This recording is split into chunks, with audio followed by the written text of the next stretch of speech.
Assalamualaikum warahmatullahi wabarakatuh. Perkenalkan, nama saya Vivi Martia dengan NIM 8111422040 dari Prodi Ilmu Hukum Fakultas Hukum Universitas Negeri Semarang. Di sini saya akan mewawancarai guna memenuhi ujian tengah semester mata kuliah Literasi Digital Kemanusiaan. Baik, di sini saya akan bertanya-tanya bersama rekan saya mengenai literasi digital kemanusiaan. Dia sebagai mahasiswa juga, silahkan bisa memperkenalkan diri. Oke, baik. Terima kasih atas perhatiannya, rekan saya Vivi Martia. Di sini saya akan memperkenalkan diri. Perkenalkan, nama saya Nur Hasana dari Fakultas Hukum Universitas Negeri Semarang. Dan di sini bersama rekan saya Vivi Martia. Makasih telah memperkenalkan diri, Mbak Nur. Jadi di Siap. podcast ini kami akan membahas topik mengenai literasi digital kemanusiaan. Langsung saja ya, mari kita bertanya-tanya mengenai pertanyaan yang pertama, apa sih yang terlintas di pikiran Mbak Nur ini mengenai literasi digital kemanusiaan ini? Hmm, Baik. Baik, terima kasih. Saya akan menjawab pertanyaan yang pertama. Di sini itu kan literasi digital ya, literasi digital dan kemanusiaan. And that's why berhubungan atau connect dengan teknologi itu sendiri.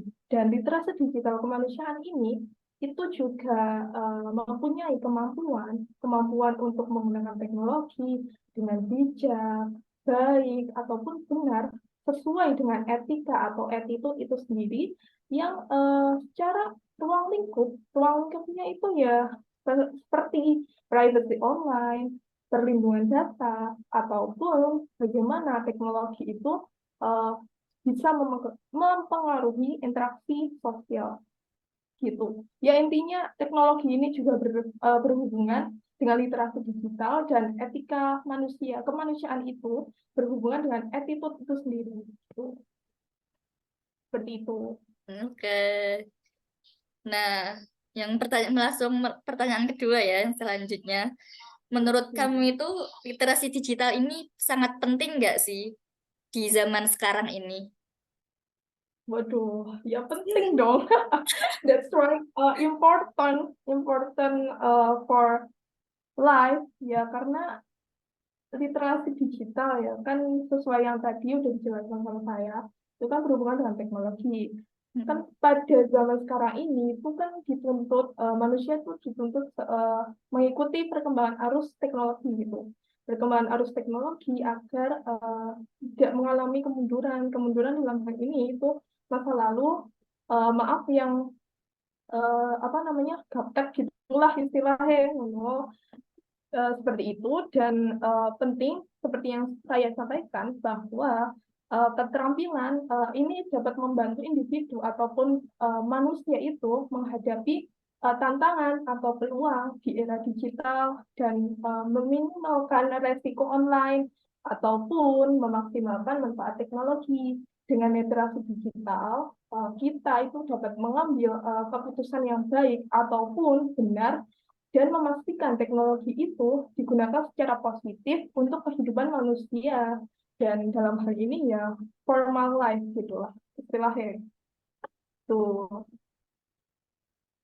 it's Oke. right penting.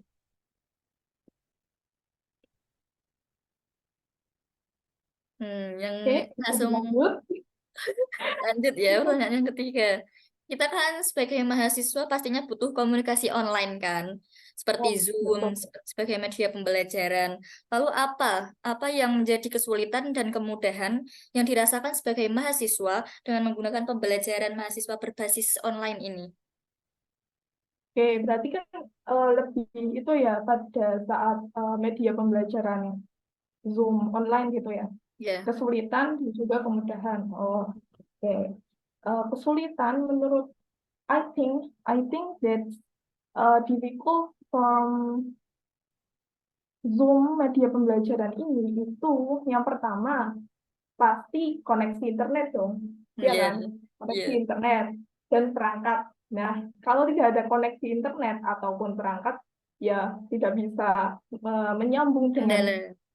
internet, yes, atau Zoom inilah pembelajaran online-nya. Dan akses internet kesulitan di sini itu kan di setiap daerah atau tempat itu kan tidak selalu stabil ya, atau perangkat ini tuh misal perangkat laptop atau yang lainnya lah itu kurang memadai, dapat menjadi hambatan atau kesulitan eh, media Zoom pembelajaran itu sendiri secara online.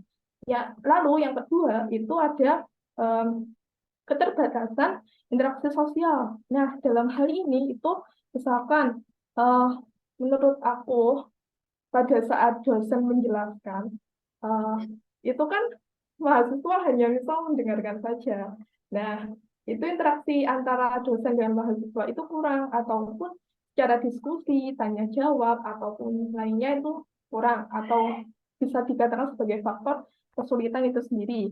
Lalu yang ketiga ada penghematan Lalu yang ketiga ada kesulitan memahami materi.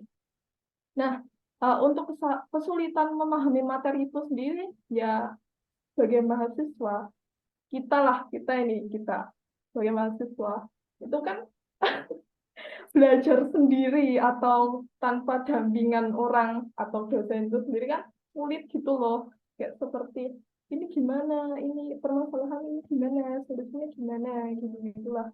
Ya, intinya tanpa bimbingan dari dosen itu sendiri, kesulitan materinya akan sulit. Itu untuk yang kesulitan. Dan untuk kemudahan itu sendiri, yang pertama menurut saya, I think that fleksibilitas.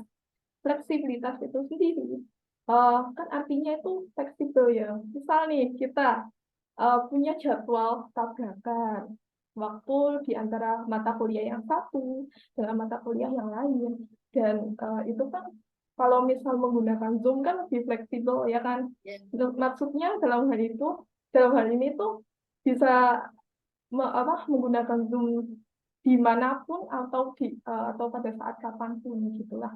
Punya fleksibel antara jadwal mata kuliah mata kuliah yang lain.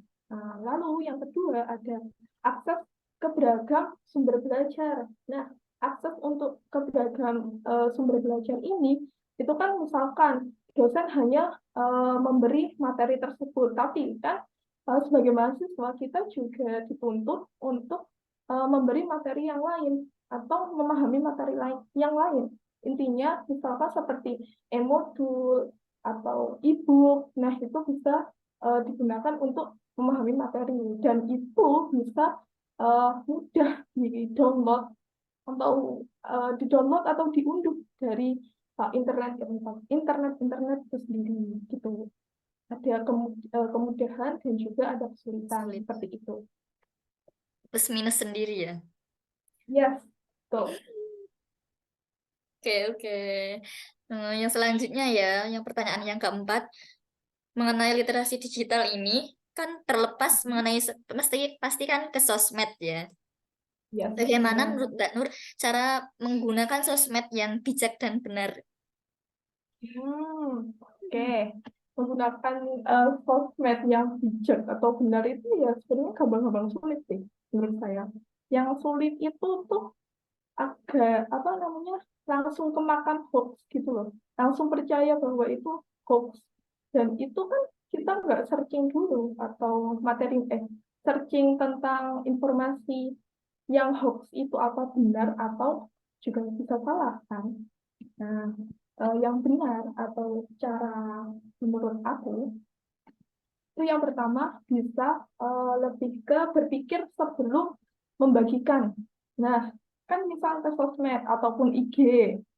Nah, sosmed IG itu saat kita membagikan apa namanya Insta Story. Nah, itu kan bisa saja itu hoax dan hal itu bisa langsung kemakan uh, percaya and believe Udah that percaya?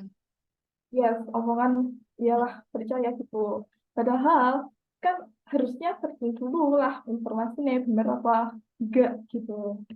Nah, bahwa uh, pastikan yang dibagikan itu benar, enggak yang hoax. Dan lalu yang kedua, cara yang kedua eh, bisa menggunakan privacy atau keamanan. Privacy keamanan di sini itu penting banget, penting banget. That's important because pengaturan privacy itu eh, eh, kegunaan di apa sosial media kita. Misalkan jangan membagikan kode OTP ke orang lain ataupun secara terbuka dengan nomor telepon gitu-gitu kan bisa terjadi penipuan kan. Nah, terus yang ketiga ada etika online. Penting banget juga sih, penting banget etika online itu attitude. Di sini itu eh, orang lain saat di dunia maya. Nah, itu tuh kita harus juga menghormati dan juga menghindari perilaku pelecehan ataupun penghinaan secara berkomentar. Intinya gitu lah. Saat kita berkomentar di sosial media itu ya gunakan bahasa yang sekiranya itu mengkritik, tapi jangan juga menjudge orang lain secara fisik ataupun apapun lah. Intinya jangan menjudge.